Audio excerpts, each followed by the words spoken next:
Et si Blue Origin battait SpaceX en envoyant des humains sur la Lune d'ici 2028 ou 2029?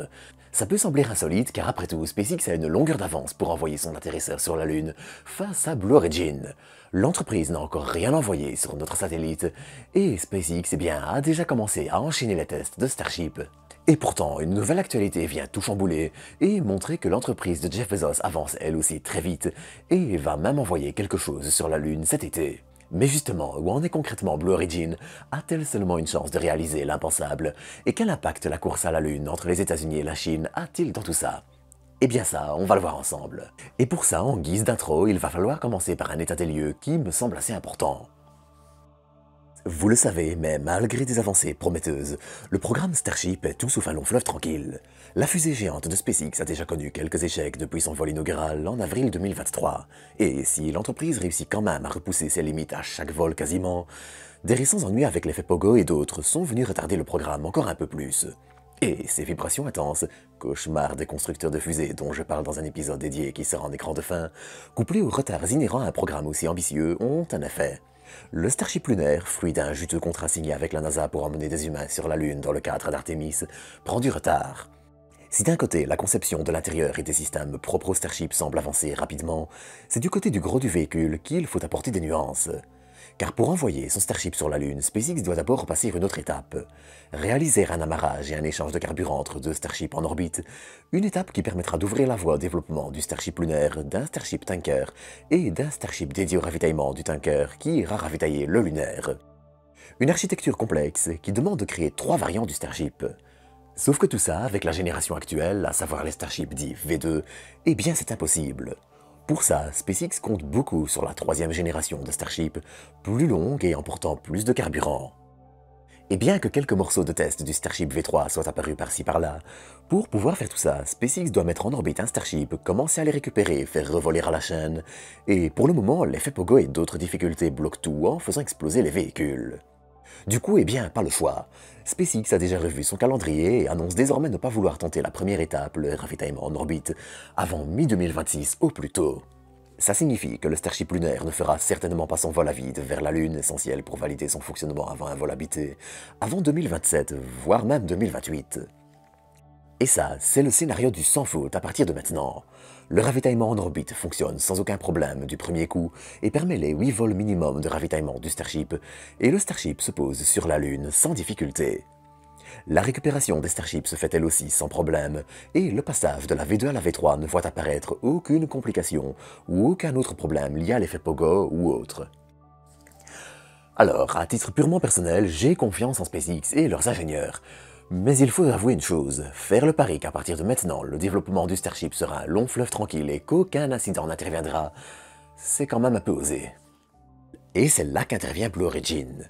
Dans l'état actuel des choses, le contrat avec la NASA veut que l'atterrisseur ne pose pas d'astronautes sur la Lune avant 2029 et Artemis 5. Le premier vol de l'atterrisseur complet, lui, est attendu en 2028, avant le vol habité en 2029. Le retour sur la Lune doit se faire avec Artemis 3 et 4 et avec le Starship lunaire. Sauf que, et là j'arrive tout doucement à l'actualité assez bouillante dont je parlais en intro. Car il faut savoir quelques détails sur l'atterrisseur lunaire de Blue Origin. Il existe en 2 versions, une version cargo et une version habitée. Si le Starship pourra à terme aussi livrer du cargo sur la Lune, SpaceX va d'abord devoir passer par l'étape du vol habité, là où Blue Origin lancera son premier atterrisseur cet été.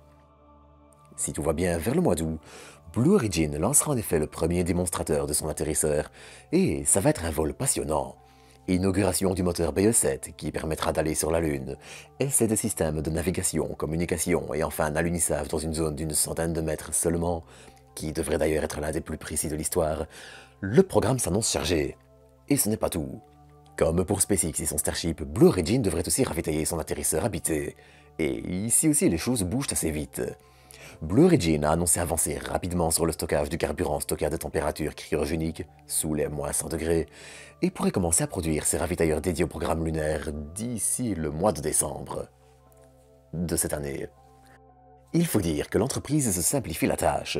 Les tankers sont basés sur le second étage de New Glenn, et au niveau de leur structure, système de guidage, navigations et autres, les risques de surprise sont très faibles. Surtout que le premier vol robotisé de la version cargo de l'atterrisseur ne dépend pas de ce ravitaillement. Plus léger, il peut se poser sur la Lune sans ravitaillement en étant lancé par New Glenn, permettant à Blue Origin de valider son concept sans passer par les étapes compliquées en premier. Mieux encore, Blue Origin a commandé les pièces importantes des 2 premiers atterrisseurs longtemps à l'avance, et si le premier venait à échouer, eh bien, le second sera quasiment prêt à décoller dans les mois suivants. Alors, il faut le dire quand même, faire le pari que Blue Origin réussira sans faute pour aller sur la Lune est assez osé, même si des entreprises comme Firefly Aerospace ont démontré que c'était possible. Mais si un seul des 2 atterrisseurs réussit à se poser et que le second réussit comme il se doit à tester les systèmes de support de vie dans l'espace, eh bien, Blue Origin aura suffisamment de matière pour mener sa première démo d'atterrisseur habité dans les temps. Difficile de dire évidemment si tout se passera comme prévu, mais si les tendances actuelles se confirment et que les 2 entreprises voient leur atterrisseur prêt dans les délais qui se dessinent, la NASA pourrait se retrouver forcée à choisir de faire revenir l'homme sur la Lune avec Blue Origin au lieu de SpaceX. Car l'agence spatiale américaine, à côté de ça, a aussi une pression intense.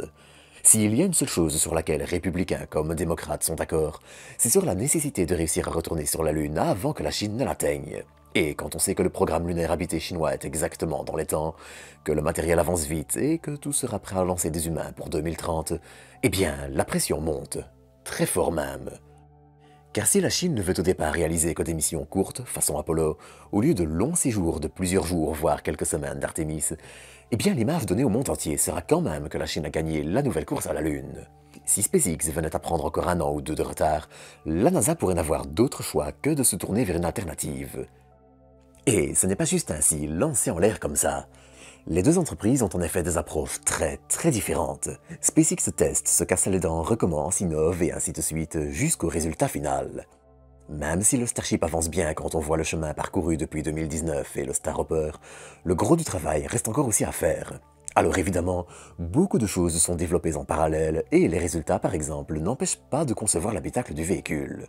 Le problème, c'est que tout ça, il va falloir le tester en conditions réelles.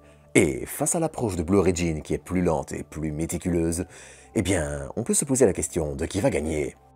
C'est un peu comme le lièvre et la tortue. La tortue avance rapidement mais sans s'arrêter, et le lièvre fait des pauses trop longues pour espérer la rattraper au final. Alors je sais, parler de la conquête spatiale avec une fable de La Fontaine, ce n'est peut-être pas parfaitement à propos, mais ça démontre le point central de cet épisode. Blue Origin est tout sauf loin derrière, et elle est au contraire bien partie pour briller au cours des mois prochains. Et c'est pas pour dire, mais le vol inaugural de New Glenn a bien montré que l'entreprise sait aussi ce qu'elle fait. À part une récupération sur une barge qui s'est soldée par un échec, tout le vol a été un sans faute, y compris le test de leur plateforme pour satellite Blue Ring qui était lancé avec elle. Fort à parier donc que les plusieurs années d'écart entre un SpaceX rapide et un Blue Origin plus lent ne finissent par se combler, sauf rebondissement majeur évidemment. Mais ça d'ailleurs, abonnez-vous pour ne pas le manquer et suivre la suite en ayant toutes les infos les plus fraîches. Enfin, si vous cherchez du matériel astro, météorites martiennes et lunaires, peluches en forme de planètes ou autres, vous pouvez aussi faire un tour chez Astrophobe via le lien en description. Allez, sur ce, à bientôt pour de nouvelles doses d'espace.